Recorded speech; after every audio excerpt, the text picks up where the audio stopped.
All right, let's go through the second activity for this week. And before I begin, I just want to make sure that I have my files set up correctly so that I can actually knit into an HTML.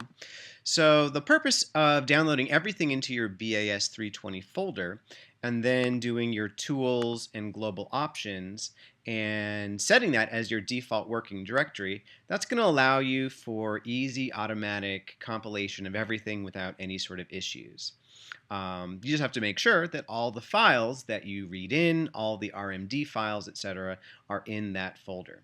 Now, if you're a bit of a neat freak, and I'm one of them, I've actually created separate folders for every single activity that we end up doing. So if you're like that, and you can ignore this if you're not, the way that you can temporarily change the folder in which R is looking is just the session set working directory, choose directory, and then navigate to where your folder is that you have all those files. So for instance, for me, in my BS320 folder, it's in Assignments and Activity 1, and I'll press Open here. And you can confirm that that is the folder in which you're looking for by looking at the path here and here as well. So I see that Activity 1B is indeed in this folder that I'm going to be working with. And then also the data set that we're going to be reading in is also in that folder. If you get errors when you try to compile your HTML or Word, most likely that's the issue. Your .rmd file and your data files are not in the same folder, and your working folder may not be where those files are. Okay, so let's work through this. We're going to work with that customer transaction data set again, so I'm going to go ahead and just run this line to get the customer data into our studio. And the first thing that we're going to do is to make a histogram and box plot of the column amount, and then run summary on that column. Okay, well, the two commands that I need to use are hist and boxplot, and I'll fill in what goes in the parentheses here. For histogram, I need to pass a vector of the values that I want to be plotting. So in this case, my vector is the amount column in the customer database, so I can extract that column by doing cust $amount. All right, and I can click run, and I can see that this is a pretty worthless histogram, but that's the way it goes here. And what I'm going to do is I'm going to add the box plot by doing something similar. The vector is the amount column of customer. Here's my box plot. And in this case, I say, no, run the hist and boxplot commands on the same line by separating them with a semicolon so that they appear side by side in the output. So I'm allowed to put more than one command on a single line if I just separate them by a semicolon. When I just run that in our studio, it looks like it's only done one thing, but remember I can click the arrow to cycle through the plots that it's made. And it actually did make both the histogram and the box plot. I just had to go back to see the box plot there. And what you'll notice is when I click knit HTML, I've resized them so now both plots actually appear on the same line. If I didn't have that semicolon, you would see that they would appear on separate lines. And so sometimes I like being a little bit more compact, and I do this. Now, this doesn't always work in Word, so if I were to knit this to a Word document, we see that, unfortunately, it is on separate lines, but the beauty of Word is that I can just resize my plots to be the correct size so that they will actually fit on the same line. Now, I'm not a huge fan of Word. There we go. Finally got it to the right size. So there we go. Not quite aligned, but hey, good enough for right now. So anyway, let's go back to the activity. We are going to finish this part off by running summary on the column. So summary is a command, and it takes just a vector of values. And the vector that I'm extracting is the amount column of cust, so cust $amount. And there's the summary of that column there. Which is the most appropriate number for summarizing the typical amount? Well, in this case, my distribution is very skewed with a lot of very large outliers, so I know the median is better than the average for summarizing the typical value. So I would say the typical purchase amount of this customer here is $25. The average of about 50 is not really doing a great job summarizing because of all of these outliers. Okay, part C asks us to make a histogram and box plot of the logarithms of the amounts and to tweak the histogram of the logarithms so that the bars are in very particular locations. Okay, so I know that my commands are going to be hist and box plot once again, and hist takes as its argument a vector of values, and in this case I don't want the amounts themselves, but I want the log base 10 of the amounts. So I can type out log 10 and then in parentheses here I can extract the amount column of the cust data set. And same thing for the box plot here. And that's one of the nice things about RStudio is that we can immediately just take logs and make histograms of them instead of having to make a whole new column. So, all right, what does the histogram box plot of the logs look like? Well, we got that and we got that. It looks a lot nicer. There's a lot more resolution than by looking at the original values. So I say to tweak the breaks of the histogram to be in this particular this sequence here, so I can add the argument seq to histogram to specify that. So I can say breaks equals seq. Remember, breaks is what turns on either specifying the approximate number of bars you want or by actually specifying the locations. And in this case, I want them to go from minus 1.5 to 4 in steps of 0.25. So that's how I can specify that sequence. I see that my parentheses are closed off, so I can run that, and it looks pretty good here. Now, this is kind of an interesting histogram because we definitely see bimodality here. It looks like there are two separate peaks, one right here because they have a substantial number of observations compared to the bars right around it, and then a separate peak over here. That's not a peak because there just aren't enough observations to be considered a peak, and that's not really a peak either because there's not a significant difference in the number of observations between that bar and both bars immediately adjoining it. Okay, D says that we want to look at merchant 1705 in particular, so let's make a subset of the data. Okay, so I'm going to call this cust.m1705 just to give it a name. Then I'll use my left arrow, and what am I going to do? Well, I'm going to run this subset command. Subset's going to take a set of rows from a data frame that meet a certain condition, and the data frame that I'm taking the rows from is cust. The second argument is the condition that I want the rows to satisfy. So in this case, I want it so that merchant is equal to 17m1705. And the optional third argument would be select, where I could give it a vector of column names that I want to keep.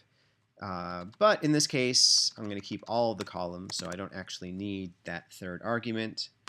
So I can run this to get a subset. Notice that of my original 1,631 observations, there are really only 103 observations that involve this particular merchant, so it's a much smaller data frame here. And then I can run summary on this to get an idea of what this merchant's all about. So by running summary on a data frame, I get information on every column. So I see here's a summary of the amounts, the industry that we're talking about. So it's an automotive fuel industry here, probably a gas station. The super industry being motor vehicles. Obviously, they're not internet purchases because they're showing up to actually buy fuel. Here's the customer zip code. Here's the merchant zip code. Notice there's actually 3 separate merchants that this person is shopping at. It might be 3 different locations of Weigel's or whatever gas station. The customer's ID, the merchant identifier, it's all merchant 1705, and the distances from the customer zip code to the merchant zip code. So we see that the vast majority of purchases happen in the same zip code, a distance of 0, and it looks like maybe 1 or 2 times they filled up about 31 miles away here. Okay, so I can add a comment since I do ask some questions here. What kind of industry is this? It is probably a gas station, as we saw, and the typical amount is, well, going back to the amounts, it's either the median or the mean, and they differ actually quite a bit. So how can we really tell? Well, we could make a histogram of the amounts here to determine this. So we see a lot of skewness. In fact, we see bimodality. So the median is probably the better idea to go here, but really we should come up with separate numbers for both of these different peaks here. So if I'm forcing myself to choose one, well, I'm going to go with the median because the kind of a weird looking distribution. But I'll put a little note that's saying, but the distribution is bimodal. Okay, question 2 moves on to a new data frame, activity1-catalog.dat. It's part of a transactional database of a company that sells jewelry via mail order here. So let's go ahead and read in the file. And in this case, I want to name my data frame catalog. So I'll do catalog left arrow, and I'll reuse the read.csv command and put the file name. And this is why we like putting all the files into the same folder, is that once it's in there, this command will just work. It knows where to look. And so here's the catalog data set, 4,000 observations, 4 different variables, whether or not the customer bought in the, I think the next quarter, the number of times since the last purchase that customer had, their average order size when they do order, and the average amount of money spent when they do order. Okay, make a frequency table and relative frequency table for time since last. Well, to get a frequency table, one of the ways we can do that is to just type in table and then the vector that we want to make a frequency table for. So to extract my vector that I want, I give the name of the data frame and then a $sign. And then we want time since last. I'll run this, and so here's a distribution of overall in the customer transactional database, kind of when each customer's last purchase was. So we see actually a lot of customers haven't made a purchase in more than 2 years here. What fraction of these guys haven't made a purchase in more than 2 years? Well, we need to convert this number into a percentage. So we have 4,000 observations, 1,650 purchased more than 2 years ago. I could divide that manually by just doing 650 over 4,000. But there's a better way to get the relative frequency table, and that is to just, I'm going to copy and paste my command here. Take those numbers and divide that by the number of rows in the data frame, which is 4,000. So I could have 4,000 right here if I wanted to, but I'm just going to divide by n row since that returns 4,000 anyway. And so I see that about 41% of the customers haven't made a purchase in the last 2 years. Only about 20% have had their most recent order in the last 6 months. So, all right, let's do a little bit further analysis here. Let's split up the customers into 2 sets here. One where customers don't spend much, the average spent is $29 or less, and one where customers spend a lot, $60 per their typical purchase. So what I'm going to do is I'm going to name the 2 data frames here little and big for little amounts and big amounts. So to take a subset, remember the command is subset, the first argument is the name of the data frame that I'm going to take the subset of rows from. The second argument is the condition I want the rows to satisfy. So in this case, I want average spent to be equal to 29 or less here. And I don't need to add a third argument specifying which columns to keep around because I'm going to take all the columns with me. And so I can actually just copy and paste this and put in 60 plus, since that is the name of the level that I'm interested in looking at. So I'll run both of these. And so I see that looks like there's 961 customers that were big purchasers and 1,314 which were kind of little purchasers, purchasing little amounts of stuff. All right, so using either summary or table, find how many times this person purchased something on the internet, column internet, running plot on the by column in both subsets, describe the difference in the buying frequency. Okay, so let's actually go with the second thing right here, because this first sentence right here is actually a bit of a typo. There isn't any column called internet in this data frame. because I think I copy and pasted a previously used problem, probably with the customer data set where we do have a column called internet. So I'm just going to go whoop and pretend that never happened. Okay, so let's actually make bar charts for how often each of these two types of customers actually end up buying. So in this case, I'm going to make a bar chart of the buy column in the little data frame. And I'm going to do the same thing with the big purchasers here.